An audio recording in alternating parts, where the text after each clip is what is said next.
Hi, my name is Edwin Hodge, and I study extremism, radicalization, and conspiratorial ideology.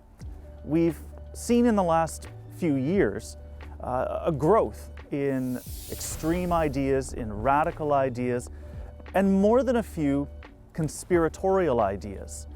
It can be a challenge to talk to people who have been influenced by these kinds of beliefs, and so I thought I might give you a few tips. The first tip that I would have is to approach any potential conversation with a fair amount of empathy and compassion. Even if you disagree with the beliefs that they have, even if the beliefs that they are expressing are demonstrably false, the feelings that they have are real. Their fear, their frustration, their anger. If you try to invalidate their feelings, to tell them that they don't really matter, that they're not really real, you're going to short-circuit any conversation you could have with them. The next tip that I have is it's important to try to build a common foundation for your discussion. This doesn't mean that you try to agree on basic facts, because often the basic facts of an event or a concept are the things in dispute. Instead, it's trying to find common ground in shared values. Things like an agreement that the search for truth is important.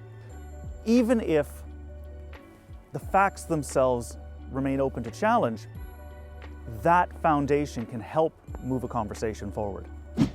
Another tip I have is to try your very best to avoid getting caught in the weeds of debunking.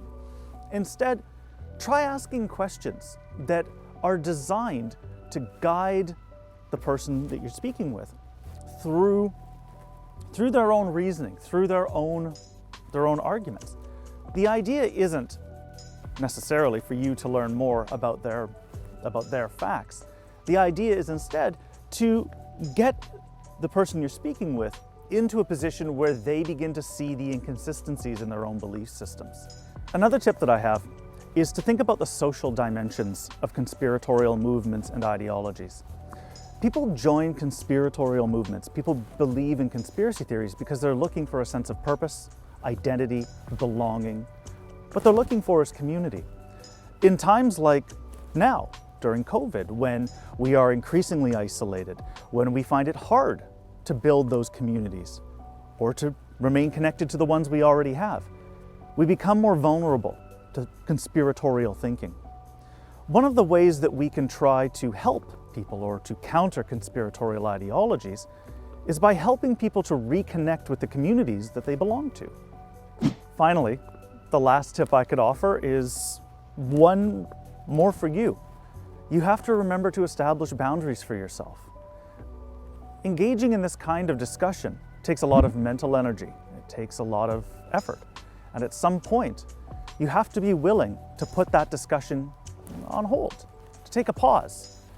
Ultimately, people who subscribe to this pattern of thinking can't be dragged out.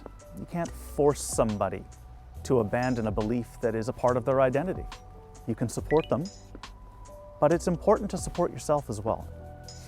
So those are some of the tips that I have to help you navigate the discussions that you might be having with friends and family who possibly have been influenced by this kind of thinking. I hope you found it useful.